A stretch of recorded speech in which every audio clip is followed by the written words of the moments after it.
you're obviously going to know what the story is about, but I don't think it would matter too much.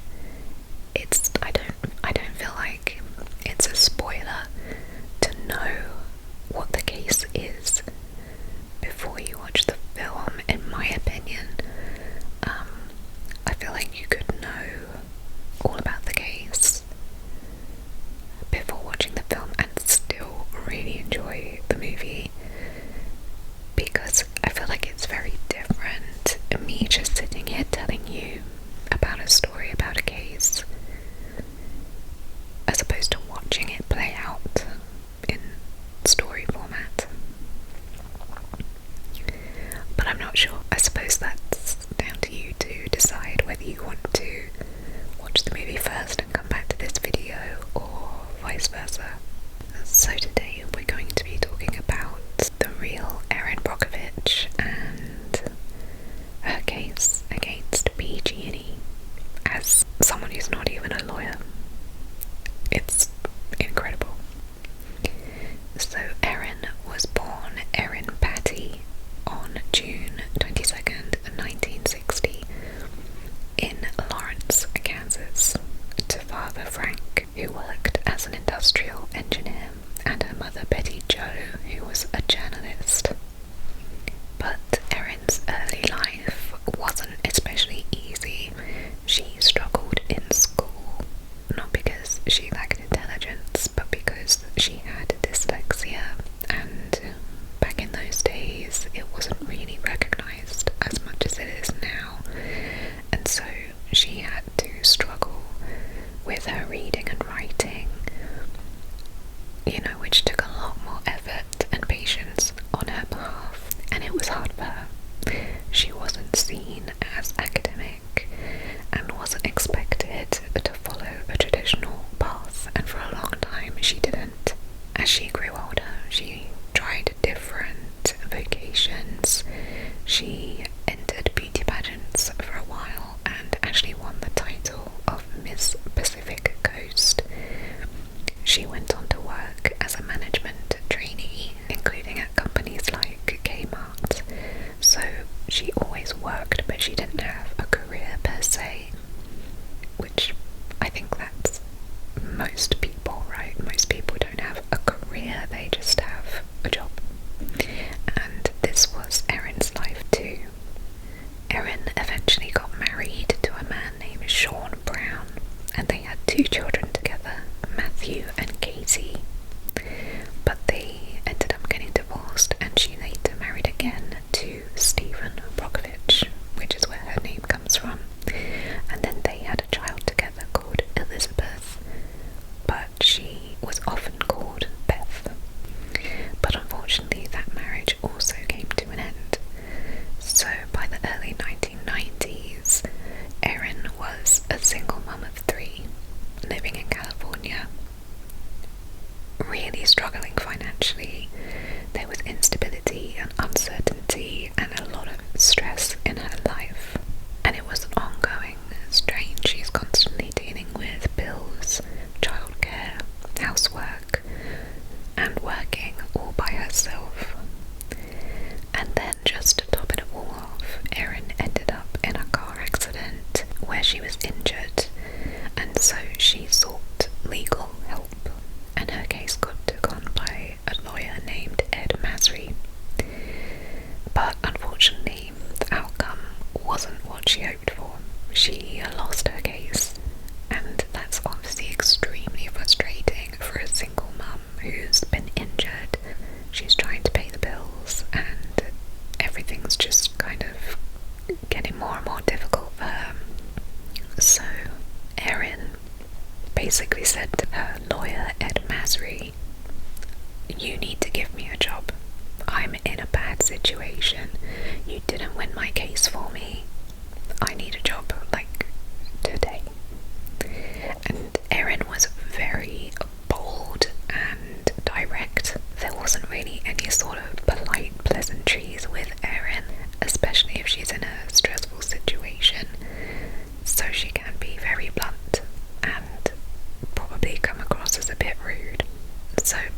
she kind of demanded a job from him, and he hesitated because she had no legal training whatsoever, no qualifications, but eventually he agreed and gave her a job at his firm in LA. And she was just like an office clerk, so she did things like filing, organising documents, you know, all the routine tasks that you would expect in an office environment. And one day, Erin was reviewing a real estate file, like sorting through the documents, making sure it was all present and ready for a lawyer to look through, when something stood out to her. There were medical records within this real estate case, and it didn't make sense to her. So it sparked this curiosity, like, why are there medical records tied with real estate and property files? Like, what does one have to do with the other? So that moment of curiosity was the spark of her unraveling a huge, controversial case. In order to find out why these medical records were in this document, she was led to Hinckley, California, where these documents were coming from, this property, which is a small desert community that's quite quiet and isolated. And she went there and started talking to the residents about why the medical records are linked with the property file. And it turns out that a company called PG&E, which stands for Pacific Gas and Electric, were offering to buy properties, I assume because they wanted to expand their site there and needed the land, and they felt they weren't being given a very good price for their property. So then she's like, okay, but why are your medical records in here? I'm still not understanding. And some of them were like, well, we've been sick and having to go to the doctors, and PG&E paid for it.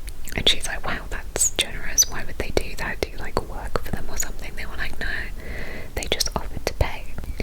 And so she was like, that's really odd. Why would they do that? And she's obviously asking them what kind of illnesses they had. And she heard stories about cancer, different types of cancer, tumours, respiratory problems, reproductive issues, and a lot of people seemed to be quite ill in Hinckley. So this now turns into an investigation on Erin's part.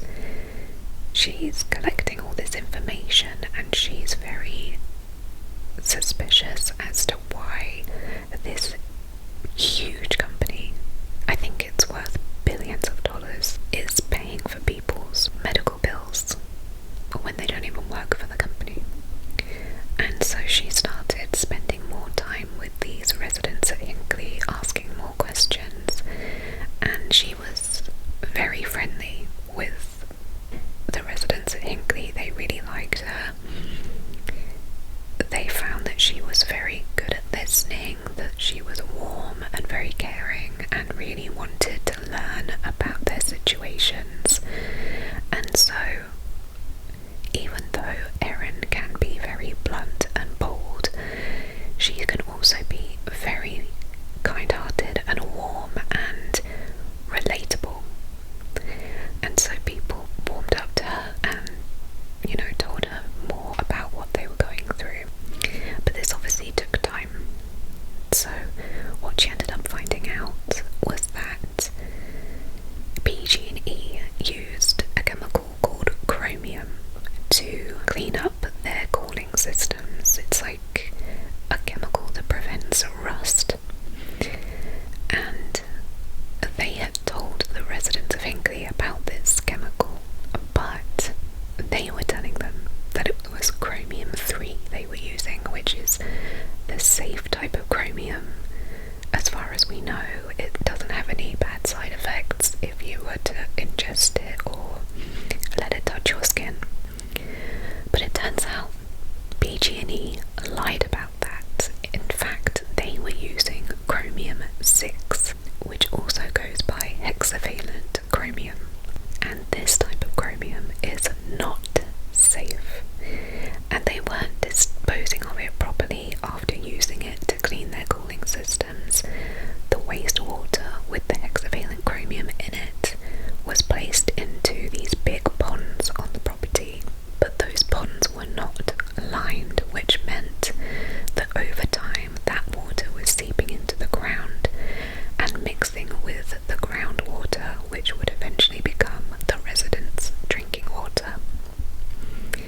It's estimated that hundreds of millions of gallons of contaminated water entered the environment around Hinkley, and residents were getting ill. So Erin's thinking this is too much of a coincidence that all these people are having such terrible health issues, and now we find out there's this unsafe chromium. Erin had to do digging by herself in order to find out that it was chromium-6. She had to take water samples, etc., but she did do that. And when she found that it was chromium-6 and spoke to scientists and doctors about the implications of ingesting it, they told her just how bad it was. It's highly reactive inside the human body, and it can pass through cell membranes and get inside the DNA, where it can cause serious damage. And because of that, it's classified as a genotoxic carcinogen, which means that it has the potential to directly cause mutations and potentially lead to cancer. And this can happen through multiple types of exposure, through inhalation, through contact with the skin, or from drinking it, which is what was happening at Hinkley, as well as it being what they bathed in, what they swam in. They were constantly in contact with chromium-6 contaminated water. And when hexavalent chromium is ingested over long periods of time, studies have linked it to lung cancer, stomach cancer, intestinal tumours, liver damage, kidney damage, skin irritation, and ulcerations. And at one point, a groundwater sample in Hinkley reached around 580 parts per billion, which is way above the recommended limits for exposure to chromium-6. And so Erin absolutely thought that this chromium-6 was the reason why everyone at Hinkley was so sick, and she made it her mission to prove that. When talking to the residents of Hinkley, one woman named Pamela Stone said that she had rising chromium levels in her water well on her property, and that it gave her really high anxiety, saying, "I'm so heartbroken and anxious about the future." She and her husband worried not only about their health, but being able to leave, because if this becomes public knowledge that there's a chromium-6 problem in the area, they're never going to be able to sell their home. They will feel trapped in a place that makes them sick. Another resident, Rob Gerner, described similar concerns. He had invested years into his home, but after testing revealed elevated chromium levels, he began to question everything. Whether the house actually had any value, whether he could ever sell it, and whether staying there was worth the risk. More than 600 residents of Hinkley claimed a wide range of different illnesses, including breast cancer, intestinal tumours, chronic nosebleeds, and really bad nosebleeds as well. Not just a little nosebleed that you get over in 5 minutes, gushing. Respiratory issues, skin conditions, and reproductive problems. And for many families, they all experienced a very similar pattern. At first, they just had small symptoms that could be explained away, but then things just got progressively worse and progressively worse until they got some kind of serious diagnosis. And so now Erin was on a mission to collect as much data as she could.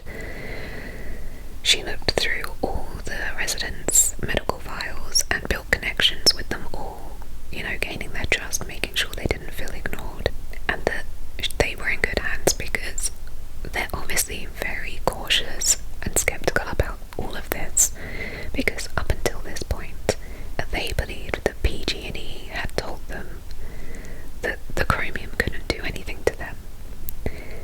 And, this must be such a shock to hear that you've been lied to so badly, and that a company have just completely disregarded an entire town's health. But Erin gains their trust and starts to slowly build a case, and eventually the legal proceedings began. The case became known as Anderson versus Pacific Gas and Electric, and it became a class action lawsuit, which means that instead of hundreds of individuals filing separate claims, they had to all come together, united as a group, and do a joint claim together, which meant that Erin needed all 600 residents to become plaintiffs and tell their own stories about their illnesses, but legally they were all treated as one collective case. And class action lawsuits are not about proving harm necessarily, they're about proving shared harm. In other words, the legal team had to show that all of these individuals were affected by the same source. And that's not an easy task to do. So the first step, of course, is building evidence. So that's where Erin gathered documents, as many documents as she could, medical records, water reports, personal testimonies. But once the case grew, it required more than that. Expert witnesses were brought in, and these included toxicologists who study how chemicals affect the body, epidemiologists who study patterns of disease in populations, and hydrologists who study how water moves underground, and each of them had a different role. The hydrologists worked to map the contamination. They studied how chromium-6 had travelled from the PG&E facility through the soil into the groundwater and across miles of land. They created models, maps and projections, trying to answer an important question: how far had the contamination spread? Then came the toxicologists that focused on the chemical itself, to answer questions like, what does chromium-6 do inside the body, at what level does it become dangerous, and how does long-term exposure affect human health? And finally, the epidemiologists, whose task was perhaps the most difficult, because they had to look at the population of Hinkley and determine whether illness rates were higher than expected. And this is where the case became particularly complicated, because whilst many residents were sick, proving a statistical pattern, it wasn't that straightforward, and this created tension.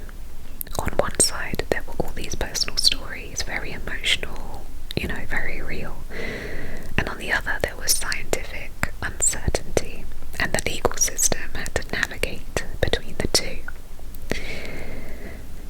Now, Pacific Gas and Electric did not simply accept their claims, of course. They built their own case, hired their own experts, scientists and analysts, and they challenged almost every point. They questioned the link between chromium-6 and cancer. They questioned the data. They questioned whether the illnesses in Hinkley were even unusual or simply within normal statistical variation. And this is a common strategy in large environmental cases, because if you can introduce doubt, you don't necessarily have to prove that the other side is wrong. You just have to show that their conclusions are uncertain, and uncertainty can ruin a case. So the legal battle became not just about facts, but about interpretation of data, like what counts as proof and how much certainty is enough. And rather than this case going to trial, successful at being presented in front of a jury, it went to binding arbitration, which is a process where both sides agree to present their case to a neutral decision maker. The arbitrator reviews the evidence, hears the arguments, and then makes their decision. And in this case, both sides agreed to arbitration because it reduces risk. For the plaintiffs, it means avoiding the possibility of losing a trial, meaning they wouldn't get any compensation whatsoever if they did. And for PG&E, it meant avoiding a potentially massive jury verdict, which could mean that they have to pay out way more than what the final settlement ended up being. So in 1996, after hearing both the residents of Hinkley's stories and PG&E's experts' rebuttals, the arbitrator awarded a total of $333 million that was to be divided among the plaintiffs.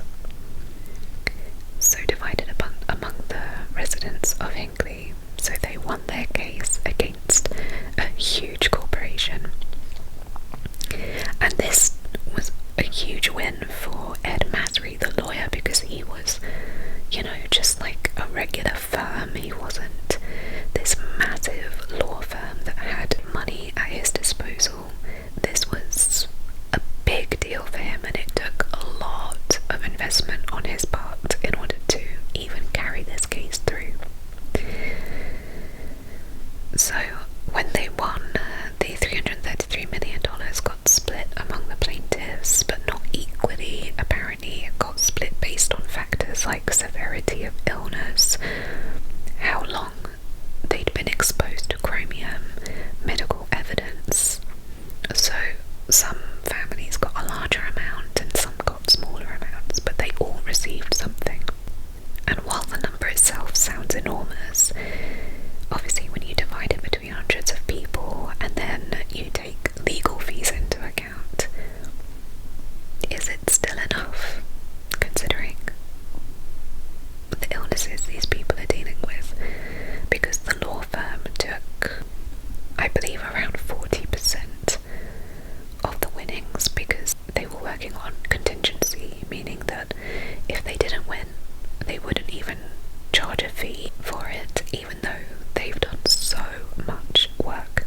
It took months of building a case against PG&E. So if they didn't win, it was a big gamble. They spent so much money trying to get this off the ground. But then if they do win, they take quite a hefty fee. But as I said, the remainder was split amongst the plaintiffs, and then Erin Brockovich received a bonus of $2.5 million. And Erin isn't even a lawyer, she's just a paralegal, like a legal clerk, and she never received any qualifications. I don't think she went on to gain a law degree, but yeah, she was compensated very nicely for her incredible work, and she continues to work on other cases, but we'll get to that. So they've had this victory, and in many ways it was such a relief for the residents of Hinkley, because their medical bills are piling up and piling up, and so now they have this money that can help them battle with those, but it doesn't take away their pain, their suffering. It doesn't take away the exposure that they've had.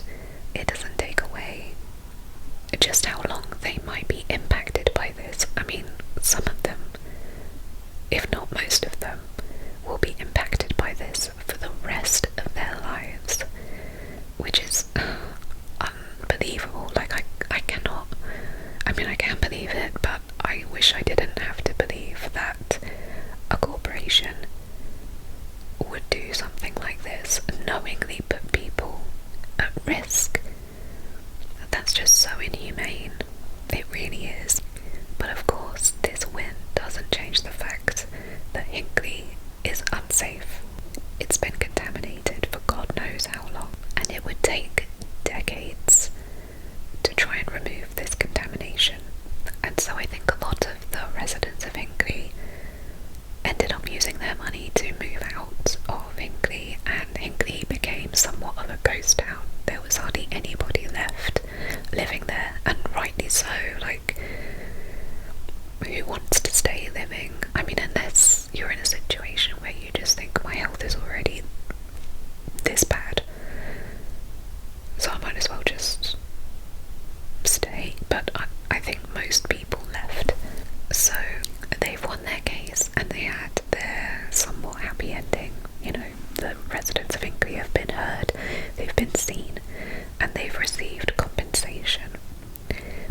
said, the cleanup in Hinkley continues.